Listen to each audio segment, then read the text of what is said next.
Hi, I'm Jessica, and this is Nikki. She is a rescued miniature horse from a local horse rescue. I've had her for about 3 years now. When I got her, she didn't know anything about humans, and over the course of the time she spent with me, one of the things I've worked on is lunging, and then I've used that towards all of my other horses. I just wanted to go over some basic lunging skills that anybody could put towards their horses. Of course, every horse, every owner, every situation is different. Some horses can't lunge. I have a half-blind horse. I only can lunge on one side right now until I build up more trust. Everything is basically trust. As you can see here, Nikki's really calm. She trusts me. She knows everything we're going to do. But for now, I'm just going to show you what I choose. This is an 8-foot yacht line. Soft, smooth. If the horse pulls, it's not going to burn my hand. And this is a rope halter. I like to keep it about 2 fingers from her jawbone. Don't want to be yanking on a bone.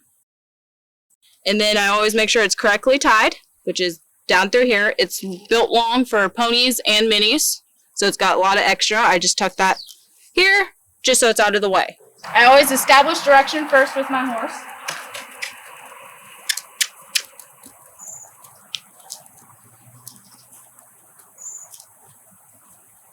As you can see, she's listening to me. The ear is cocked.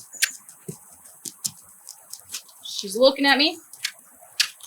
I'm going to tap the ground. And if for some reason she decided, let's say she didn't want to go, I would go ahead and step forward and tap her on the butt. Our drive line is usually right where the girth would sit if you had a saddle on the horse. If I step in front of that drive line, see how she stops and looks at me?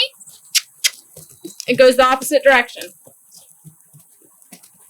And when your horse is doing what you want, relax. Don't hold the whip up. Don't push, push, push, push, push, push, push, push. Horses learn from the release of pressure, not the pressure itself.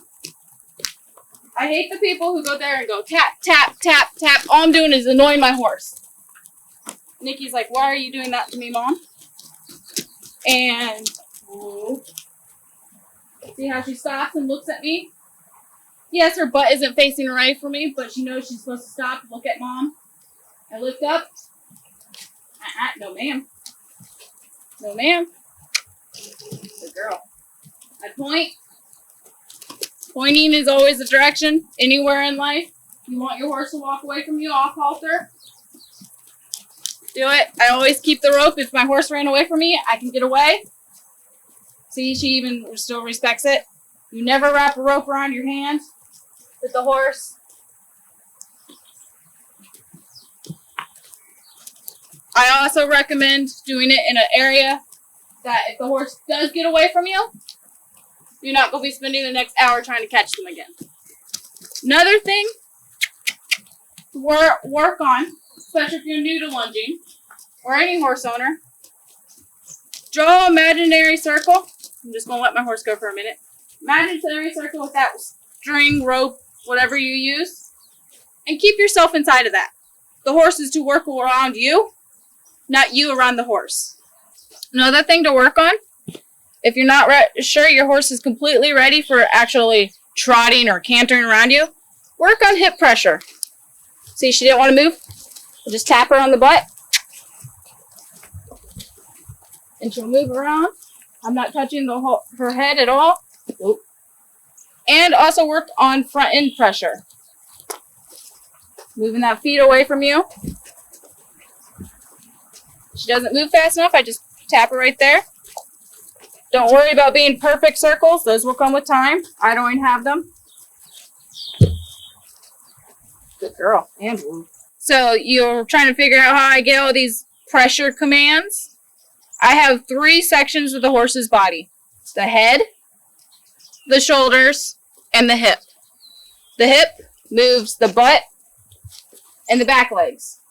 The shoulder moves the front legs and the hip. The head moves the head and the rest of the body. Wherever the head goes, the rest of the body will follow. I'll just kind of point them out with the stick. As we go. Stand. Anything in front of this stick, right along here, is the head area. Shoulders to right here, shoulder area. Hip, this is the hip area where I'm standing. And then you have to work on getting your horse, move her hips around. Don't ever get frustrated with you or your horse if you're not doing something right, because sometimes it just takes trust. Your horse might be in pain, and you don't know it. Always have a vet check, chiropractic work, massage, whatever it might take to get your horse good. Some horses too sensitive for a rope halter. You have to use a nylon halter. It's perfectly fine. Use what works for you and your horse and what you can afford. Thank you for watching my video. I'm Jessica. This is Nikki. Please hit like and subscribe.